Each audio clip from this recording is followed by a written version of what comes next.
Hi, my name is Steve Zeiger. Over the past several years, we've been asked to educate members of NAPAC, the National Association of Estate Planners and Counsels, STEP, the Society of Trust and Estate Practitioners, over 30 local estate planning councils, over 10 FPAs, the Practicing Law Institute, the CFA Society, and we've been speaking about the fiduciary era for life insurance. We've had so many requests for the presentation, we decided to put together an educational video so you can have a copy of the presentation and you can have our verbiage in the background. And now's actually the perfect time to educate fiduciaries on the proper decision support material for life insurance, because on October 20th, 2022, the New York State Court of Appeals constitutionally affirmed Regulation 187, the nation's first client's best interest regulation. A little bit of housekeeping before we begin. If you have a question, you can email me. My telephone number is on the screen. If you'd like a copy of our Trust and Estates article, simply send me an email. We're happy to send it to you. And if you'd like a research report at no cost, again, simply email us or call me on my phone. It doesn't mean we're doing business together. If you have a request, it simply means you'd like to learn more. When we want to determine if an investment is a good choice, we might look at Morningstar, a household name. When we're buying a new car, we look at J.D. Power. When we're buying a new toaster or microwave, we look at Consumer Reports. And I'm going to walk you through all of the independent life insurance research that is available. But first, I want to talk about our why. You've probably heard of Simon Sinek, and when I watched the Simon Sinek video, it made me understand what I was actually trying to do. So I believe in challenging the status quo. I want to change the life insurance industry. I believe in thinking differently, and I want to use a prudent process for selecting life insurance, not hypothetical illustrations that don't lead to a better outcome. This prudent process helps you choose which policies to purchase and which policies to replace or retain. It results in a better decision-making, and consumers and grantors have better outcomes. Let's take a look at independent research for life insurance. So the first slide that we're looking at starts off by talking about FINRA Rule 2211, communications with the public. And FINRA Rule 2211 says that an illustration may use any combination of assumed investment returns up to and including 12%. So we have one of the tools within Veralytic is sort of an algorithm that can figure out what's the insurance company actually crediting. And you can see in the first one, it's crediting a 14.33% rate of return when the regs say 12% is the highest. But what I found most interesting is the bottom chart. So in the bottom chart, the insurance company has a crediting rate of 4.95%. That's what's disclosed. But deep in the numbers that no one would look at other than a little insurance nerd like me, there's an undisclosed bonus of 4.56%, which means the ultimate rate of return in the illustration is 9.51%. So the consumer thinks, and the agent thinks, and the fiduciary thinks this is a 4.95% rate of return. This multi-billion-dollar insurance company can earn 4.95% of their money, when in actuality, it's an aggressive or moderately aggressive 9.51%. The next slide is simply a Morningstar report on a variable life sub-account. And again, if you need these reports, we have an unlimited subscription. We're happy to send you whatever you need. EBIX provides life insurance research. For example, if you're wondering what percentage of an insurance company's bonds are non-performing, EBIX has that research. If you want to know what percentage of an insurance company's bonds need to be replaced in the next 10 years or the next 5 years with bonds that might pay a lower rate of return, EBIX has that research. Now we're going to put together everything we learned today. We're going to use benchmarking for life insurance. We're not going to compare insurance illustrations side by side. We're going to use independent research. So let me tell you about this matter before we start looking at it. I walked into an attorney's office. He explained to me that he specialized in estate planning and asset protection. And he said, I saw on LinkedIn that you were involved in the insurance business. He said, by coincidence, I'm working with a client who has about $13 or $14 million of insurance, and he wants to buy $50 million. And I immediately lit up inside, thinking I was going to be invited to work on this case. And he said to me, but I already have somebody from Guardian, somebody from Mass Mutual, someone from NFP, somebody from Northwest, somebody from MetLife. He said, I have wall-to-wall illustrations, so I really don't need your help on this case. I said, well, you might want to include me. He said, why? And I said, well, has each agent or broker told you that what they have on the table is the best for the client? He said, yes. And I said, and are you able to determine what is best? And he said, no, we're actually not able to do that.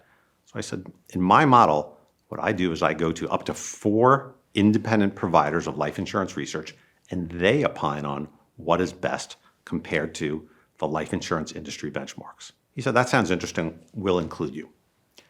So what we presented to him was a research report, multiple research reports. I'm going to walk you through 2 of them. So there are only 5 areas of life insurance suitability. The first one you're probably familiar with, which is the financial strength and claims paying rating of an insurance company. And the way the research works is the ratings from Moody's, Standard & Poor's, Duff & Phelps, AM Best must be in the top 10% of all insurers in order for the company to receive a full star. So MetLife is the company that we're evaluating at the moment. Their ratings from all of the major rating agencies are among the top 10%. They receive a full star. The next area of suitability is cost competitiveness. Cost competitiveness looks at the internal cost, the cost of insurance charge, the policy expense, the premium load, and compares them to industry benchmarks.